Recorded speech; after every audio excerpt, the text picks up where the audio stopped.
Arrivé sur votre plateforme maintenant de Office 365, vous pouvez personnaliser votre environnement. Puis une chose qu'on devrait faire en commençant, c'est changer la langue. Ça fait que je vois ici que ça met Good afternoon.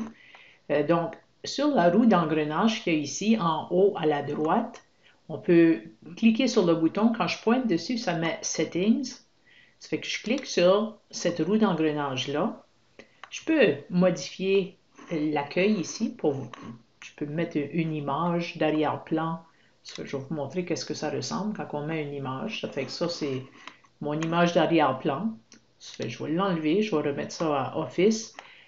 Language and Time Zone, c'est celle-là qu'il faut changer dès le début parce que ça va changer vos outils tout en français. Ça fait que la langue, par défaut, est en anglais.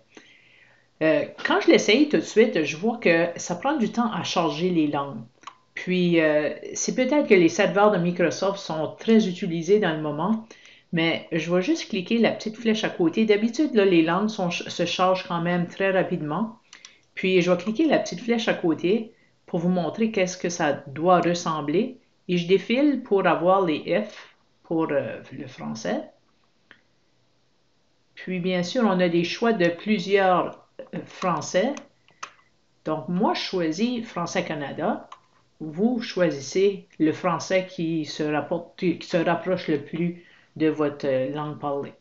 Ça fait que je choisis Français-Canada. Le format, votre zone pour l'heure, vous pouvez choisir votre zone aussi.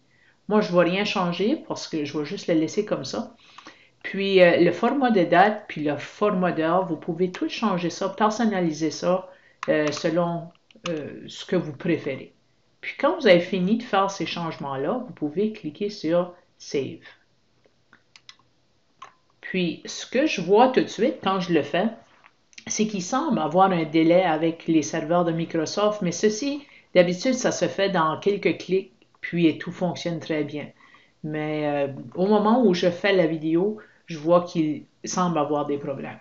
Ça fait que pour personnaliser, vous pouvez continuer de cette façon-là. Vous pouvez changer à Dark Mode. Dark Mode, c'est que l'arrière-plan est foncé. Vous pouvez changer votre mot de passe. Le mot de passe que le technicien vous a donné, vous pouvez le changer ici. Ça fait que ça, c'est pour personnaliser votre environnement de Office 365. Assurez-vous que quand vous cliquez sur Save, que vous avez vu les changements. Good Afternoon devrait changer en français.